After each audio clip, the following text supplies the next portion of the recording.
कुष्मांडा माता, जिन्हें अपनी दिव्य मुस्कुराहट से दुनिया का निर्माण करने का श्रेय दिया जाता है। कलिकुला परंपरा के अनुयायी उन्हें महादेवी के नवदुर्गा के रूप में चौथा पहलू मानते हैं। उनका नाम उनकी मुख्य भूमिका को दर्शाता है। कु का अर्थ है थोड़ा, उष्मा का अर्थ है गर्मी या ऊर्जा, और अंड का अर्थ है ब्रह्मांडीय अंडा। माता पार्वती का अवतार है और इनका धाम कैलाश है, ग्रह सूर्य है और इनके हथियार कमल, चक्र, कमंडलू, धनुष, तीर, गदा, अक्षमाला, पवित्र अमृत का जार यानी सुरा और रक्त,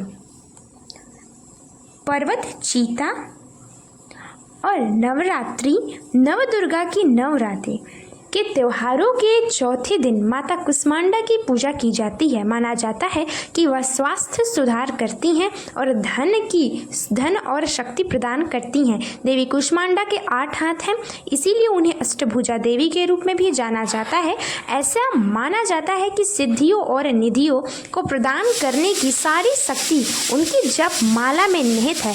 ऐसा कहा जाता है कि उन्होंने अपनी हल्की सी मुस्कान से ही पूरे ब्रह्मांड की रचना की, जिसे संस्कृत में ब्रह्मांड कहा जाता है। उन्हें कुष्मांड नामक सफ़ेद कद्दू की बलि भी बहुत पसंद है। ब्रह्मांड में और कुष्मांडा से जुड़े होने के कारण वे देवी कुष्मांडा के नाम से लोकप्रिय हैं। उनका निवास अनाहत चक्र में है। कुष्मांडा देवी के 8 से 10 हाथों को दर्शाया गया है, जिनमें त्रिशूल, चक्र, तलवार, हुक, गदा, धनुष, बाण और अमृत और रक्त के 2 घड़े हैं। उनका एक हाथ हमेशा भय मुद्रा पर रहता है, जिससे वह अपने सभी भक्तों को आशीर्वाद देती हैं। वह शेर पर सवार है। सूर्य संसार को जीवन देता है और देवी कुष्मांडा स्वयं सूर्य की शक्ति हैं, और जब वे सूर्य देव के मूल में निवास करती हैं तो वे सभी ऊर्जा का स्रोत होती हैं। यह ब्रह्मांड में संतुलन बनाने और सूर्य की किरणों से सभी जीवित प्राणियों को जीवन प्रदान करने के लिए तथा उनकी शक्ति को सूर्य सभी जीवन देने की क्षमता देती हैं। सूर्य को सभी को जीवन देने की क्षमता देती हैं, क्योंकि स्वयं वे शक्ति हैं। एक बार जतुकासुर की हार के बाद महान असुर योद्धा सुकेश के पुत्र माली और सुमाली नाम के 2 असुर भगवान शिव को प्रभावित करने और उनका आशीर्वाद लेने के लिए घोर तपस्या कर रहे थे। वे जो तपस्या कर रहे थे वह इतनी तीव्र थी कि उनके शरीर से निकले वाले सकारात्मक आयनों से उनका शरीर चमकने लगा। सूर्यदेव पृथ्वी पर बढ़ती चमक को देखकर चिंतित और उत्सुक होने लगे। सूर्यदेव ने एक बार पृथ्वी पर चमकते पिंडों को देखने जाने का फैसला किया। प्रकृति के नियम के अनुसार आकाशीय पिंड तब तक अपना स्थान नहीं छोड़ सकते जब तक कि वे अपना स्वभाव नहीं बदल लेते। सूर्यदेव इतने जिज्ञासु थे कि वे सौरमंडल से अपना स्थान छोड़कर पृथ्वी पर चमकते पिंडों को देखने चले गए। इससे पूरे ब्रह्मांड का नुकसान पहुंचा। सूर्यदेव जब कुछ नजरअंदाज करते हुए दोनों भाइयों के और करीब चले गए।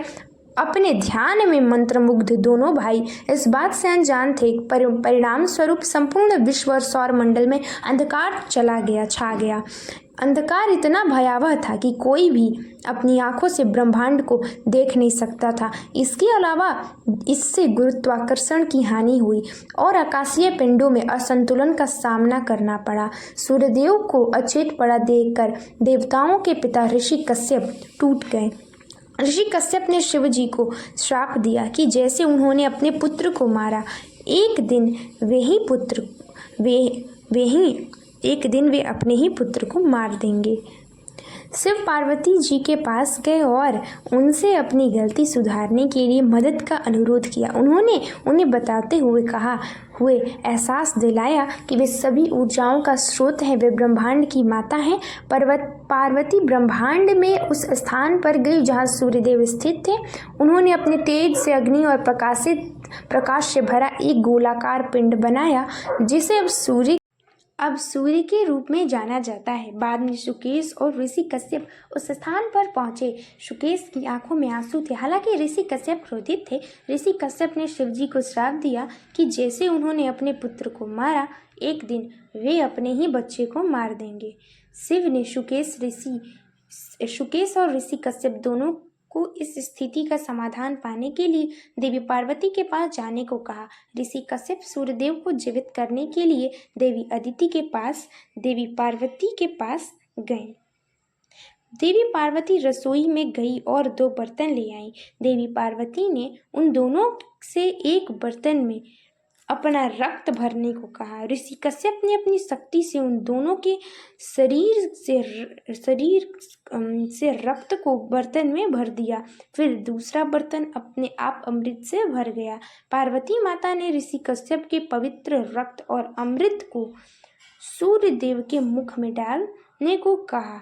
बदले में ऋषि कश्यप ने कहा कि उन्हें एक बालक होगा जो पूरे ब्रह्मांड में सबसे महान, सबसे अच्छा और भगवान होगा।